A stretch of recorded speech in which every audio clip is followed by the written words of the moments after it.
I want to bring in a psychologist now to talk about the impact of today. This is Honey Langcaster-James. Honey, thanks very much for joining us. We've been watching video that has been sent in to us by eyewitnesses. So many people saw the most traumatic incident unfurl this afternoon. How will they be coping in the hours following? How are they going to do tonight, for example? Well, I think psychologically one of the things that we know is that actually we're affected by the narrative and the meaning that we place on events, and that our memories of those events are very much affected by that. So as much as this is a story about tragedy, and there were some very, very difficult scenes there that we've seen, I'm a local resident and it's very challenging to actually see that kind of thing unfold.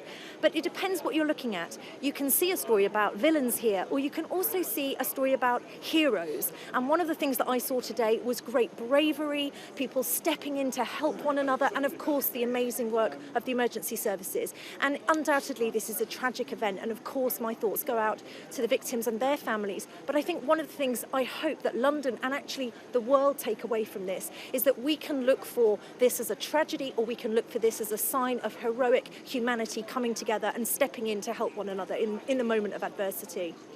And specifically for people who saw that man being shot, and we know there were a lot of them because they were on a bus that was going past at the time. Yes. For the people that were involved who trying to wrestle the man to the ground, I mean, what advice would you give them? Because this is something that could hit them in a few days, a few weeks' time.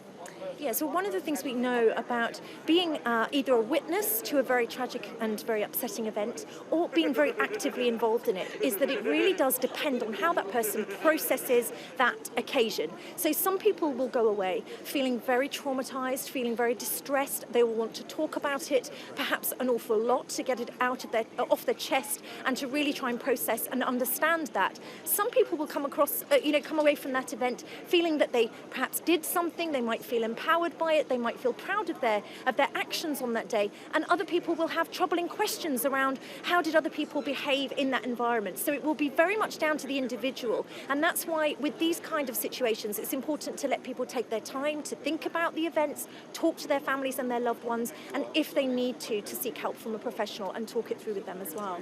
You mentioned that you're a local resident, and we know that this area suffered 2 years ago on an even bigger scale. It's going to be really hard, isn't it, for people who work here, for people who live here, to have to go through it all again? Yes, I think that's right. As you say, I'm a local resident. I live and work at London Bridge, and it is very distressing when you see these events unfold. I remember distinctly, actually, 2 years ago, the sight of crowds and crowds of people running, and that was what really stayed with me. And for different people, different elements of that will stay with them, for sure. But I think one of the other things we have to see is that actually in terms of psychological resilience, going through this kind of episode and coming out the other side and seeing the best of humanity coming together and the community banding together as well can actually be very affirming. And one of the things that it actually gave me was a greater sense of security, knowing that our emergency service people will rush in, will go towards danger to protect the rest of us. And that actually gave me a real strength. I mean, 2 years ago, I actually had a gun pointed directly at me. I was trying to come out of my apartment at the time, didn't know what was going on.